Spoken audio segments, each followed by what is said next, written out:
मीसा भारती जो इस जीत की आप कह सकते हैं मैन ऑफ द मैच अगर कोई पार्टी है तो वह राष्ट्रीय जनता दल है। मीसा भारती से बातचीत की है मेरे सहयोगी चंद्रमोहन ने। आइए सुनते हैं क्या कहना है मीसा का।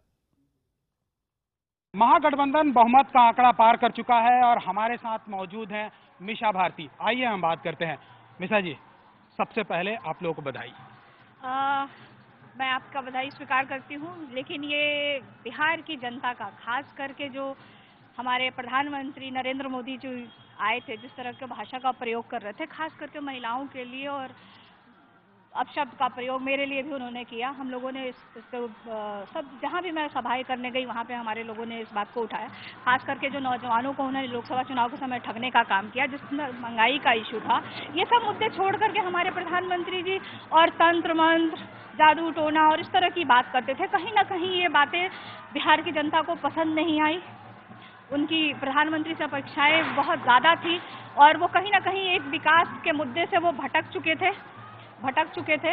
और ये मैं इसको बिहार की जनता की जीत इसको बताती हूँ, और खास करके नौजवानों की, महिलाओं की, और जो पिछड़े, अति पिछड़े, दलित, महादलित, सब ने हमें वोट दिया, नहीं तो इतनी सीटें मुश्किल थी। सुबह में जब ट्रेंड बढ़ रहा था एनडीए की तरफ, तो आप लोगों को क्या लग रहा था? बिल्कुल ही नहीं। हम लोग, जैसे कि हमारे राष्ट्रीय अध्यक्ष जी ने कहा था कि हमें 190 सीट आएगा, और तकरीबन कहीं ना कहीं हम 165 प्लस अभी हैं, तो कहीं ना कहीं हम लोग उसको टच कर रहे थे और हम लोग पहले से कॉन्फिडेंट थे। चाहे वो मेरे भाइयों के बारे में जिस तरह का प्रश्न, आज भी मीडिया अभी भी, जबकि वो कोई 15,000 से कोई 16,000 से लीड कर रहा है, फिर भी मीडिया के कुछ लोग आज ये डिस्कशन कर रहे हैं कि शायद दोनों आगे पीछे हो रहे हैं।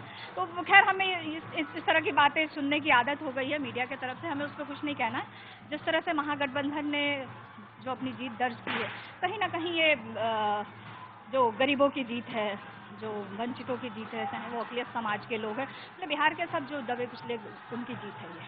पूरा कैंपेन आपने मैनेज किया था लालू यादव का, किस तरह से आपने मैनेज किया था? कैसे दिन कटता था प्रतिदिन? देखिए, अकेले मैंने नहीं मैनेज किया था, हमारा एक टीम था जिसमें सब लोगों ने मैनेज किया था। और क्योंकि लालू जी सबसे ज़्यादा सभाएं करते थे, एक दिन में वो 9 सभाएं वो करते थे, और इस तरह से सुबह उठ जाते थे 5 बजे और 9 बजे तक वो घर छोड़ देते थे, 9:30 तक वो सभा में पहुंच जाते थे। तो ना कहीं ना कहीं हमारे राष्ट्रीय अध्यक्ष जी ने बहुत मेहनत की थी महागठबंधन को जिताने के लिए। और जिस तरह से मोहन भागवत जी ने आरक्षण का मुद्दा उठाया, मैं एक चीज़ और कि आरक्षण के मुद्दे को हम लोगों ने बहुत पुरजोर, हमारी तरफ से कोई कोशिश नहीं थी, हमारा मुद्दा था विकास को लेकर के जाने का। लेकिन कहीं ना कहीं ये मोहन भागवत जी जो आरएसएस प्रमुख हैं, उन्होंने हमें मुद्दा दे दिया। और क्योंकि हम लोग हमेशा पक्षधर रहे हैं आरक्षण के, तो हमने इसको जनता के बीच लेके जाने किया और उनको बताने की कोशिश की कि हाँ, आप दलित जो हैं, महादलित हैं, पिछड़े हैं, अति पिछड़े हैं, आपके साथ किस तरह का खेल भारतीय जनता पार्टी और आरएसएस के लोग करना चाह रहे हैं। तो इन सब बातों को, हमारे लोगों की बातों को सबने सुना और समझा, और इसी का ये आज नतीजा है कि आप देख रहे हैं कि महागठबंधन की इतनी भारी जीत हुई है।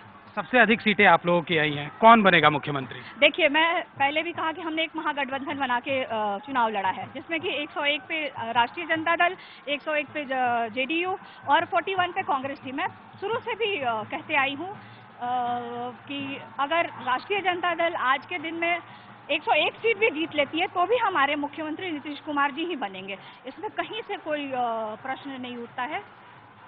आगे क्या रणनीति होगी आप लोगों की? देखिए, हमारी रणनीति, हम लोग कुछ विकास के एजेंडे लेके, गुड गवर्नेंस पे जो बार बार ये भारतीय जनता पार्टी की तरफ से जंगल राज का आरोप लगता है, तो ये तो सुबह ही लोगों ने देख लिया भारतीय जनता पार्टी का जंगल राज। जिस तरह से पार्टी ऑफिस में उन्होंने रोड जाम करके एक दूसरे पे, अभी तो रुझान ही आए थे, शुरुआती रुझान थे, और जिस तरह से उन लोगों ने आज जंगल राज दिखाया है। और जंगल राज की बात करते हैं, हमारे ऊपर आरोप लगाते हैं जंगल राज प्रधानमंत्री जी को क्यों नहीं दिखता है? वो मध्य प्रदेश में उनको क्यों नहीं दिखता है? महाराष्ट्र के अंदर क्यों नहीं दिखता है उनको जंगल राज? यहाँ पे